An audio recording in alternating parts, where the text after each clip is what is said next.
wajar ya dengan ibu hamil ya. Kita lihat puting susunya ya, puting susunya sudah menonjol belum, siap untuk menyusui ya. Kemudian kebersihannya dilihat, di keluarannya ada keluaran enggak, cairan bening atau mungkin cairan putih susu ya. Kalau bening berarti masih kolostrumnya, kalau putih susu berarti sudah air susu ya. Yang lainnya hiperpigmentasi, ada lesi dan lain sebagainya sama. Kemudian kita pastikan ya dengan palpasi ya, Bu, ini kerasa nggak, sudah mulai kerasa berat gitu ya, ada produksi ASI-nya ya. Kita raba juga ya, sudah mulai ada nggak bendungan-bendungan ASI gitu ya. Produksi ASI-nya kerasa lah, lebih keras ya. Kemudian kita pastikan tadi ya, yang sudah diproduksinya apa, kolostrum apa air susu ya. Nah, kita kasih langsung edukasi ya, Bu, ini masih kolostrum ya. Nah, ini kolostrum ini kaya dengan zat gizi, terutama proteinnya tinggi ya. Kemudian zat kekebalan tubuhnya juga bagus ya, sehingga harus diberikan ke bayi, jangan dibuang ya. Sering mungkin disusuin ya. Ini ASI-nya memang belum keluar, ASI itu akan keluar pada hari ketiga ya. Walaupun pada beberapa ibu mungkin hari pertama, hari kedua dia sudah keluar ya, nggak masalah ya. Ibu jangan khawatir ya, jangan buru-buru nih bayinya dikasih susu formula ya. Bayi itu kuat sampai 3 hari ya. Dan mulai keluar, sering aja disusui biar lebih cepat keluar ya. Itu di payudara. B, U-nya uterus ya, baba uterus. Nah, sebelum ke uterus, kita sekalian di abdomen itu banyak yang bisa kita periksa. Uterus, bawalnya, B yang kedua ya, bawal, bladder, kandung kemih ya. Kemudian di abdomen juga kita bisa melihat pergangan diastasis, pergangan atau diastasis musculus rectus abdominalis ya, otot-otot perut gitu ya. Oke, kita inspeksi dulu ya. Kalau berurutan ya pemeriksaan, kita lihat ya, biasanya bentuk perut ibu nifas itu biasanya kendor ya, masih besar ya tapi kendor ya, tonus ototnya karena habis meregang ya.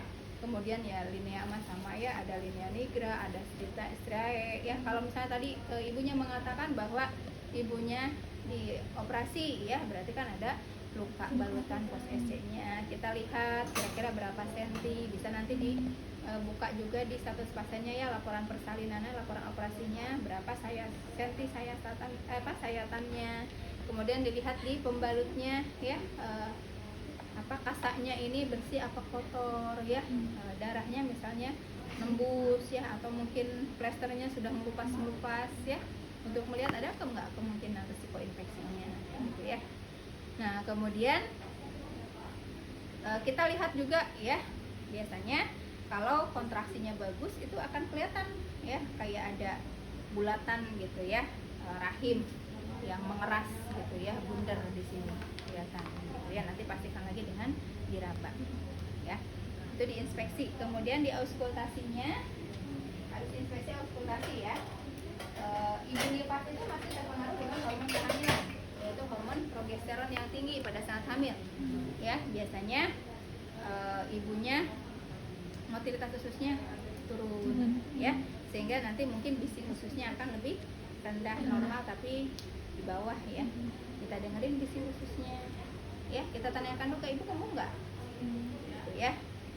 Nah, selain kembung apalagi, biasanya konstipasi ibunya ya, susah buang air, susah ya. Untuk memastikan kembung kita perkusi, ada nggak ya timpani gitu ya, timpaninya ngentrum ya, yang menandakan bahwa terjadi penumpukan gas ya.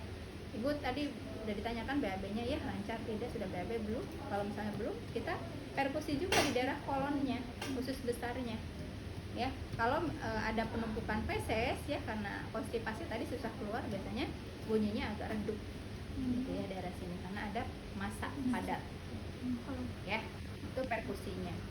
Kemudian palpasi ya, palpasi hepar, mangga, limfoma sama aja ya. Palpasinya tadi untuk memastikan pasiennya kembung ya. Kemudian ada tadi penumpukan massa nggak, kita bisa tekan seperti ini ya, ada massa nggak di bawah tuh, di kolon ya yang mengeras gitu ya. Ginjal, enggak lah, sama aja Ya, kemudian palpasi apa lagi? Tadi bowelnya ya, untuk kemampuan dia untuk BAB-nya. Kemudian bladdernya, kandung kemihnya di atas simfisis diraba. Kandung kemihnya mengalami distensi enggak? Penuh enggak? Ya, tadi bisa ditanyakan juga, sudah kencing belum? Ya, itu palpasi. Ya. Nah, kemudian rahim, ya, uterusnya kan BU, B-nya bowel bladder ya, breast, bowel bladder, U-nya uterus. Uterusnya kita raba, ya nggak usah pakai 2 tangan juga nggak apa-apa, ya 1 tangan aja, udah kecil ya, diraba. Teraba nggak keras, bulat, ya kayak kepala. Kalau teraba keras berarti kontraksinya bagus. Boleh tanyakan juga, ibu mulus nggak? Ya suka mulus nggak? Itu tandanya rahimnya berkontraksi bagus ya bu ya, biar ibunya cepat sembuh ya. Darah nifasnya cepat bersih ya, rahimnya juga cepat kembali ke keadaan seperti sebelum hamil ya. Memang harus keras, kalau nggak keras ini harus dirangsang dini ya, dirangsang di ya, bisa juga dengan disusui bayinya ya, merangsang hormon oksitosin, diraba. Kemudian sambil diraba gini, rahimnya posisinya ada di mana? Tegak di tengah atau mungkin miring-miring ya. Itu menandakan kalau tonus ototnya bagus ya, rahimnya akan tegak di tengah ya, karena si ligamen-ligamen memancangnya kuat ya. Kalau misalnya kendor kan mungkin agak miring gitu ya. Kalau teraba lembek berarti kontraksinya nggak kuat ya.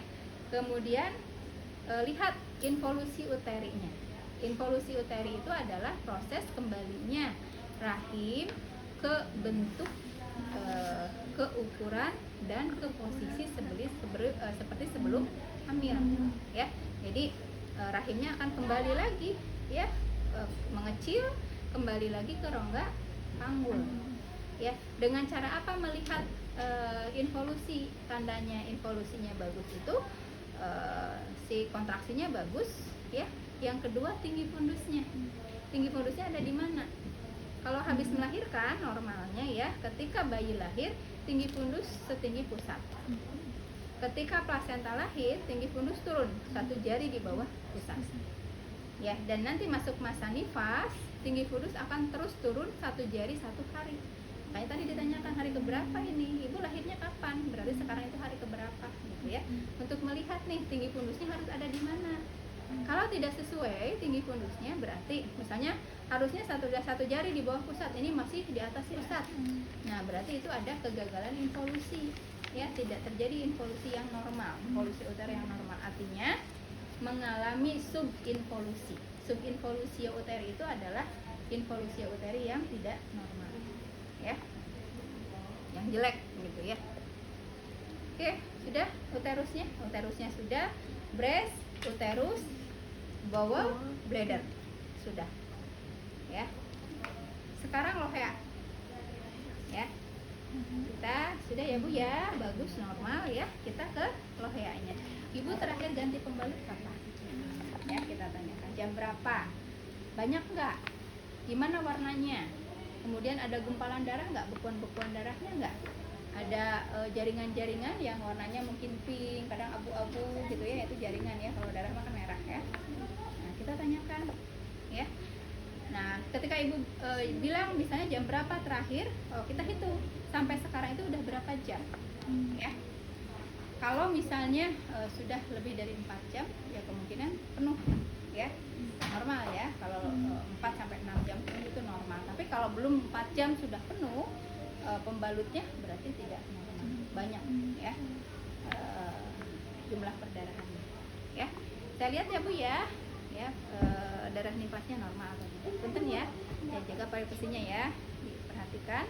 Ibunya suruh difleksikan ya kakinya, kemudian celananya ya, kita buka, kemudian termasuk juga celana dalamnya sambil dilihat ya pembalutnya tadi ya, kira-kira darahnya sudah segimana. Oh ini 2 jam kok udah penuh ya gitu ya, berarti banyak perdarahan. Sambil kesini kan kecium baunya ya. Kalau baunya bau ya darah biasa ya itu normal ya. Kalau baunya bau busuk ya itu salah satu tanda adanya infeksi gitu ya. Lihat karakteristik loheanya, L-nya ya, bubble L-nya, loheanya termasuk jenis lohea yang mana ya, normal nggak ya. Kalau ibu postpartum hari pertama sampai hari ketiga kan loheanya jenisnya udah warnanya merah ya, mungkin masih ada bekuan darah, ada sisa jaringan, ada sisa vernix, ada sisa lanugo ya, masih ada di situ ya. Itu hari pertama sampai hari ketiga. Hari keempat sampai hari ke-9 jenis loheanya ada lohea serosa ya, biasanya warnanya bukan lagi merah darah tapi coklat atau pink ya. Kita lihat ya, sesuai enggak tadi ya, oh ini ibu tadi hari kesekian ya, berarti harusnya loheanya lohea ini gitu ya. Kemudian ada lohea alba, yaitu hari ke-9 sampai minggu ke-6 ya, itu tidak lagi berwarna merah darah atau pink ya, tapi berwarna bening kekuningan ya, disebut juga darah putih kadang ya bilang. Sama dilihat tadi jumlahnya ya, normal enggak, masuk banyak enggak ya. Sudah dilihat, kemudian kita ke dalam ya, kita siapkan untuk proses hygiene-nya ya. Ini pakai kasa steril, kasa betadine ya, kita pasang alasnya ya. Tadi kan ditanyakan ya, ibu direbus atau tidak ya pada saat persalinannya ya, atau ada luka gitu ya, struktur. Oke. Nah, kita pakai handscoon steril ya. Ini kan steril ya, ininya steril ya. Kita sudah pakai handscoon steril, ambil kasanya 5 ya. Lakukan vulva hygiene ya, udah tau lah vulva hygiene-nya ya kemarin. Oke ya, hati-hati karena handscoon-nya sudah steril ya, tangan kita jangan sampai menyentuh daerah kulit pasiennya ya. Jadi hati-hati cara ngebersihinnya ya. Atau kalau mau misalnya nggak dulu pakai handscoon sterilnya, pakai handscoon ini aja ya, bersihkan dulu. Kalau sudah bersih ya, baru masuk ya. Kita bisa ambil nih kasa betadine-nya ya, kemudian kita lindungi tangan kita ya, ambil ujungnya aja ya, kemudian masuk ke dalam ya. Tangan kita di fundusnya, di rahim, masuk ke dalam ya, dibersihkan gitu ya, dibersihkan ya. Keluarin tuh stol-stolnya, bekuan-bekuan darahnya, keluarin sampai bersih. Kalau misalnya ibunya kelihatan gak nyaman, ibu gak apa-apa ya, ibu tarik nafas saja, daripada nanti ibu panas dingin. Ini harus dikeluarkan, harus dibersihkan ya. Bersihkan ya, ambil lagi ya kasanya ya. Tadi dililitkan juga ya ke tangan kita. Nah, kita ya sampai bersih ya, sudah. Nah, kemudian kita juga bisa periksa serviknya ya, lihat sudah menutup nggak ya. Biasanya kan kalau udah melahirkan ya sekitar 1 sampai 2 jari ya, masih ngebuka ya. Kalau misalnya masih lebar ngebukanya, berarti ya kontraksinya nggak bagus juga gitu ya, salah satu cirinya. Oke, sudah selesai. Nah, kita kalau misalnya tadi ibunya ada luka episiotomi, ada jahitan episiotomi atau jahitan memang robek gitu ya, dan juga mungkin hemoroid ya, kita kaji. Nah, posisinya tidak seperti ini ya, ini susah kalau posisi seperti ini. Jadi posisinya sim ya, diluruskan. Nah, ibunya dimiringkan ya, tangannya sini kita miringkan ya. Kita lihat ada tidak tanda-tanda infeksi, disingkat reda ya di lukanya. Boleh kita pegang ya tangan ya, lihat reda, R-nya adalah redness, ada tidak kemerahan gitu ya. Kemudian edema, ada udem enggak, ada ekimosis enggak, kayak lebam-lebam gitu ya. Kemudian D-nya discharge, kita pegang gini, nanti ada keluar cairan dari lukanya apa, apakah cairan bening, darah atau pus ya. Kita pijit aja gini ya, kalau pus ya terus keluarin ya. Kemudian approximation, A-nya approximation adalah bagaimana pertumbuhan jaringannya, sudah rapat nggak, sudah bagus nggak penyatuannya ya. Atau mungkin malah ngebuka one dehiscent ya, itu harus diaktif ulang ya. Kemudian kalau ada hemoroid juga dicek ya, derajat hemoroidnya derajat berapa ya. Oke, Oke, sudah selesai, bagus ya Bu ya. Ininya juga sudah oke, darah nipasnya juga udah nggak terlalu banyak ya, bagus, bersih, nggak ada tanda-tanda infeksi. Ya, kita bereskan. Ya, kemudian kita buka handscoon steril yang tadi ya. Jadi tinggal balik lagi ke handscoon yang persis. Ya, kita pasangkan lagi pakaiannya.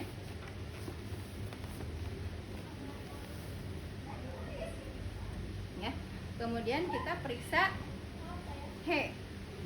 episiotomi tadi bubble ya, lochea episiotomi. Kemudian haknya Homan sign-nya. Ya, kita periksa ekstremitas ya, yang lainnya tetap diperiksa ya. Ada bengkak, udem, ada varises ya, kesimetrisan, suhu dan lain-lain. Ya, haknya Homan sign-nya untuk melihat ada tidaknya tromboflebitis. Ya, tadi lupa kelewat itu lagi di diastasis. Ya, tadi di abdomen ya, satu lupa. Ketika periksa di abdomen ada pemeriksaan tadi sudah disinggung ya, tapi nggak dilakukan. Diastasis rectus abdominalis. Ya, diastasis itu peregangan otot-otot rectus abdominalis. Ya, normalnya ketika sebelum hamil si seratnya kan vertikal.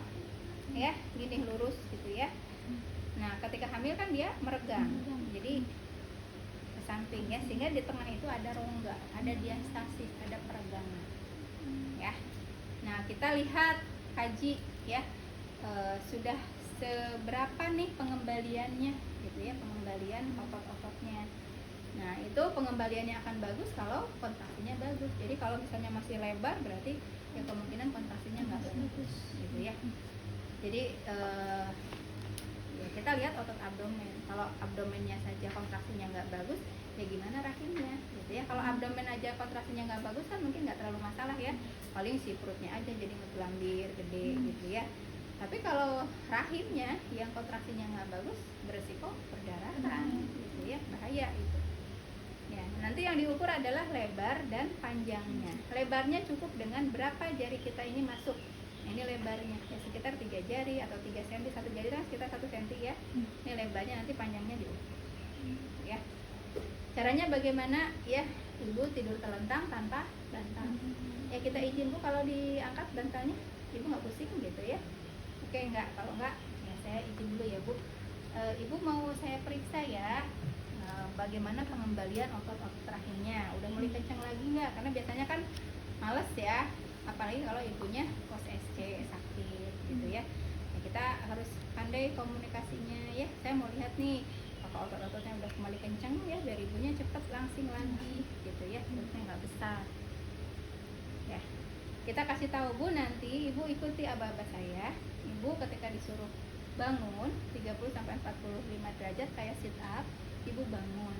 Kalau udah nggak kuat Ibu tidur lagi gitu ya, karena ketika bangun biasanya pasien itu kan tahan nafas ya, jadi sekuatnya langsung tidur lagi, jangan maksain gitu ya.